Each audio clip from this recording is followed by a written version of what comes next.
Morning, fellow hammers. This is David, AC3NQ, and I am getting ready to operate Winter Field Day in 2026. And I'm making this video to kind of document what I'm doing and maybe provide some ideas and suggestions and how-tos and maybe some how-not-tos for other fellow hams. So it's the morning, Saturday morning before the event. The event's going to start in a little over an hour, and I've gotten things mostly set up and ready to go here. So last year I operated one mobile from a trailer near where we're living in Maryland. This year I'm operating one in India, one indoors from near our new home in Michigan. So the change from Maryland to Michigan, even though it was kind of a cold day last year in Maryland, this year Michigan's winter is a little more serious, and so I took a little different approach. Decided to operate in a cabin this first year in Michigan, see how that goes. I may go back to the trailer in a future year, but that's what I'm doing this year. It's a cold weekend. There's a major storm coming through the south and up the northeast. We're experiencing the Arctic blast up here in Michigan. So it's this morning when I got up, it was minus 16 degrees here in Sleepy Hollow State Park in Michigan. So it's chilly out here. And I've already learned a few things. First of all, heated gloves are a must. Really glad I brought these. I wish I'd brought some warmer boots and shoes. I've got just a kind of pair of kind of heavy-duty trail shoes, and they're really not adequate for being out here adjusting antennas and stuff. So I'll know better next time. So I'm operating from this cabin, and I have a couple of antennas set up for HF right now. You'll see this mast here that I have lashed to a corner of the deck, and at the top of that I have an end-fed half wave for 80 through 10 meters out here, pointed to the southwest. So we'll see how that performs. I did a little operating last night on that, and it seemed to operate just fine. So I think that'll do well. And then this morning I set up a POTA Performer here with a 25-foot vertical mast. So that's set up right now for 20 meters, which I think will be the band I'll be starting on. The SWR was not quite what I was hoping for on that. I think I've gotten better SWRs in the past with this setup, but we'll go with it for now. With the tuner I have on the radio, it should be okay. So we'll see. I'll be doing some trading off between the two antennas to see which one performs better here. So anyway, that's my initial setup. I'm also hoping to operate on 2 meters. I have a 2-meter beam I'll be putting up at some point on a temporary mast to see how that goes, try to get my 6th band for the multiplier for that. And that's kind of basically it. Looking forward to operating. So this is going to be my operating position for Winter Field Day.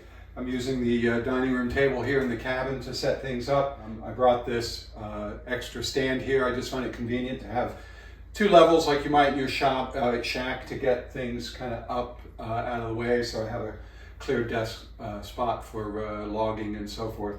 So let me walk you through what equipment I'm going to be using for this activation. All right, so let me give you a sense of the equipment I'm going to be using for the operation here. My main radio is going to be this Yaesu FT891. That's been a terrific radio for me. I use it for POTA and other mobile operations, a really great radio. And then that's paired with a MFJ automatic tuner.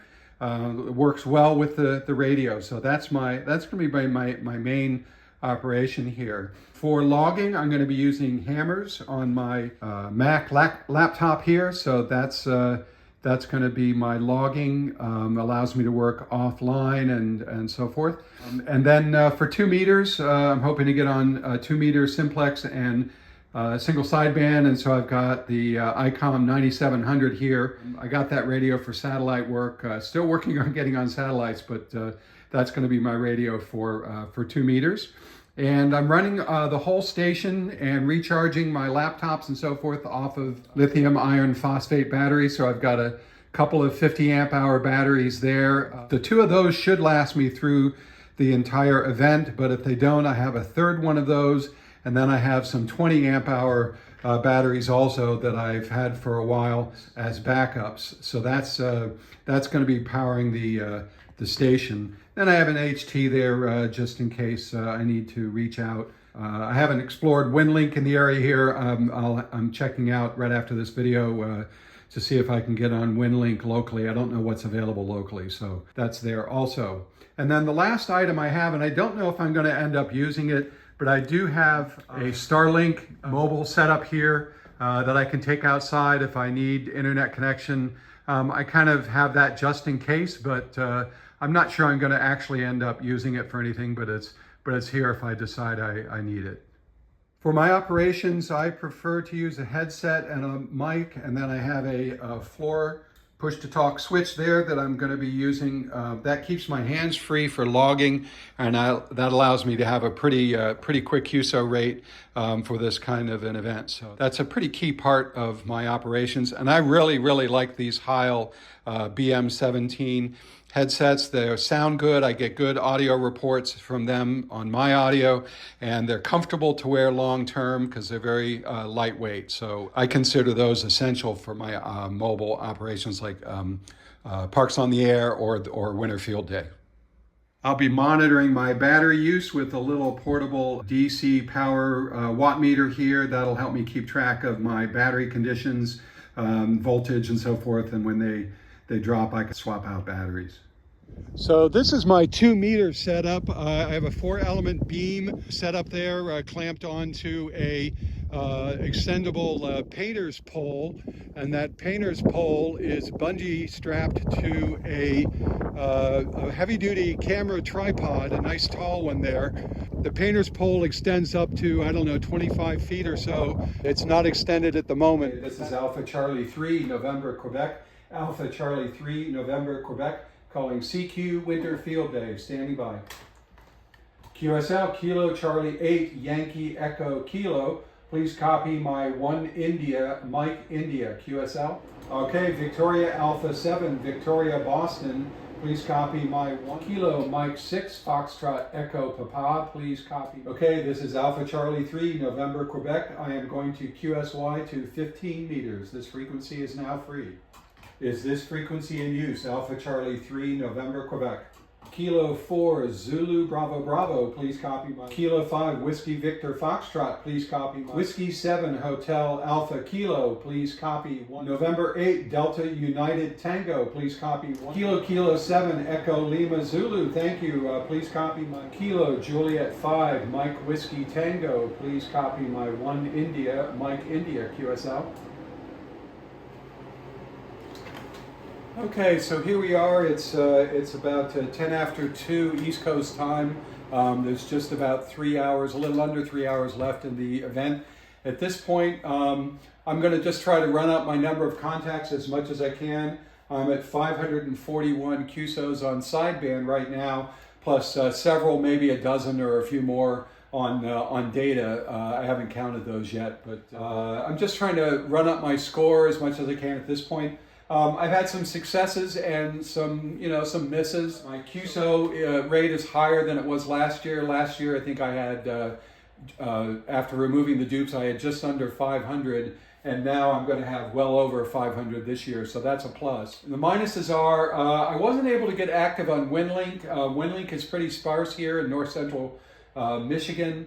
I haven't quite figured out how to get into that system here in Michigan yet, so that's something for me to work on. I've completely forgot about the Winter Field Day Bulletin, and all of those times have passed, so I won't be able to do that. Which I just slipped my mind and didn't happen. And then I'm trying to get the 6 bands. I've got 80, 40, 20, 15, and 10, so that's 5 bands. Last time I had 2 meters as my last band. This year I've been on 2 meters, and I was actually on 6 meters a little bit, doing some calling, and got no responses. And I don't know that I'm going to bother to go back to that at this point. So I may not get my 6-band multiplier, which I'm a little disappointed about, but that's it's a little harder than I think it sounds if you're out in a more rural area, especially to get that. And of course the 12-band multiplier, I'm not even going to try that. I don't have the equipment for that. So I don't know, next year I'll have to figure out how to get the 6 bands. I guess the easy way to add something would be 160. I've never operated 160, so So that might be fun, but I'm gonna have to find some sort of a reasonable portable antenna for that. I don't think there's a ham stick for 160. So we'll see how that goes. So I'm just gonna run up my score now as best I can and see how things go in the last couple hours here. CQ Winter Field Day, CQ Winter Field Day, Alpha Charlie 3, November, Quebec, Alpha Charlie 3, November, Quebec, standing by. CQ Winter Field Day, this is Alpha Charlie 3, November, Quebec, calling CQ Winter Field Day, standing by. All right, well, I think I've exhausted 15 meters. I think I'm gonna go hunting now, see if I can be on the other end of things here. Okay, well, here we are at the end of Winter Field Day. I'm feeling pretty good about some things and some things I know I can improve on. I ended up with 654 sideband contacts and a dozen or more maybe on digital that I need to, can't talk because I've been talking all afternoon here on the radio. Digital contacts that I have to add in there. So once we figure duplicates and stuff, I'm gonna be somewhere over 640 contacts probably for the event, which is much better than last year. So here we are. It's perfect that it's a winter field day because it's snowing like crazy. It's been snowing most of the day here. I think we got probably about 3 or 4 inches during the day here on top of what was already on the ground. It's currently about 16 degrees here in Michigan, north of Lansing. And I'm about ready to give my voice a rest and have some fun and some dinner. 73.